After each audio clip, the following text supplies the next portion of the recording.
मेरा नहीं ख्याल कि ये बिल्कुल एक नॉन स्टार्टर है. I think this is a very जो आप समझते हैं ना कि एक प्रैक्टिकेबल डील है. ठीक है, ये प्रैक्टिकेबल है, it is a viable deal.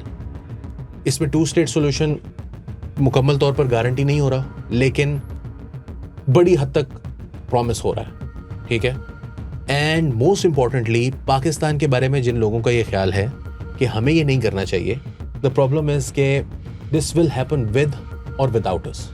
ठीक है, तो why not take our pound of flesh, number 1.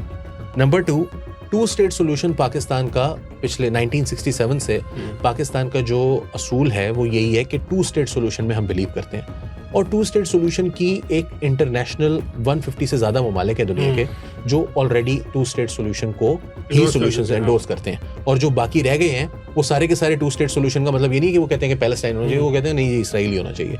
सो मतलब वो पैलेस्टीनियन स्टेट के खिलाफ है. सो 2 स्टेट सोल्यूशन जो है वो 1 स्टेट सोल्यूशन बहुत अच्छी बात लगती है, लेकिन हसन आप भी पिछले 2 साल से तो बहुत इसको दुनिया के अंदर जो है वो दूरबीन लगा के पूरी दुनिया बैठी हुई है इस खित्ते के ऊपर. आपने कहीं से आपको लगता है कि 1 स्टेट सोल्यूशन कोई अगले 25 साल 30 साल भी हम एक्सपेक्ट कर सकते हैं? आई डोंट थिंक कि इक्वल राइट्स वाली कोई बात होने वाली है.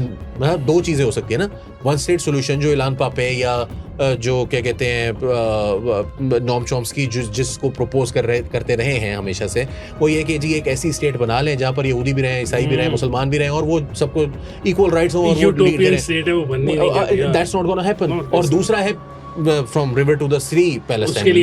उसके लिए हमें कुछ जंग जीतनी पड़ेगी वाले हैं वो हम थे ना.